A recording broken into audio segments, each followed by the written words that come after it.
Bonjour à tous, aujourd'hui pour les fêtes de fin d'année, je vous propose de réaliser une délicieuse bûche au chocolat et à la poire. Vous allez voir, c'est un régal. Alors pour cette recette, regardez, on a le four juste derrière. On a déjà préparé notre génoise, tout simplement parce que dès que la génoise sort du four, il faut être capable de pouvoir mettre notre garniture par-dessus. Donc si vous voulez la recette de la génoise, vous avez juste à cliquer juste ici. Alors pour le reste des ingrédients, vous allez avoir besoin de 200 g de chocolat noir. Vous allez avoir besoin également d'une conserve de poire Williams en sirop. Donc ici, on a pris l'équivalent de 6 poires en conservant le sirop. Et on va avoir également besoin de 2 œufs et c'est tout. Commencez tout simplement par faire fondre les 200 g de chocolat au bain-marie. Et pendant ce temps-là, on s'occupe de nos poires. Coupez les poires le plus finement possible tout simplement pour éviter de gêner le roulage de notre génoise. Je me répète, il est impératif d'avoir fini la préparation de votre garniture avant la fin de la cuisson de la génoise. Tout simplement parce que dès sa fin de cuisson, elle va commencer à durcir et il va falloir quand même pouvoir la rouler.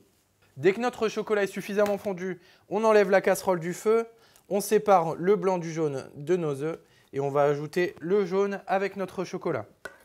On mélange et ensuite on va venir ajouter l'équivalent de 4 cuillères à soupe de sirop de poire qu'on a récupéré tout simplement dans la conserve. Dès que notre génoise est cuite, on la sort immédiatement du four et on va venir l'imbiber avec un petit peu de sirop de poire, encore une fois. Donc on n'hésite pas au pinceau. On va venir couper les côtés pour avoir une belle bûche bien régulière. Et on va venir mettre par-dessus, à l'aide d'une maryse, notre ganache. On ajoute ensuite nos éclats de poire sur notre génoise et on va venir l'écraser au maximum sur notre génoise. Pour le roulage, ensuite, il suffit de coller au maximum notre génoise et on va tourner de façon à la serrer bien.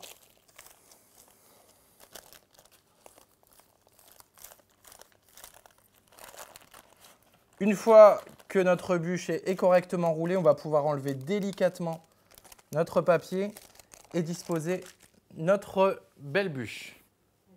Il ne reste plus qu'à couper éventuellement les bords pour avoir une bûche bien régulière. Et par-dessus, on va venir saupoudrer un petit peu de sucre glace et on va mettre pour encore plus de plaisir des copeaux de chocolat. Voilà, vous venez de réaliser une délicieuse bûche chocolat et poire. Attention, réservez-la quelques heures au réfrigérateur avant de la déguster.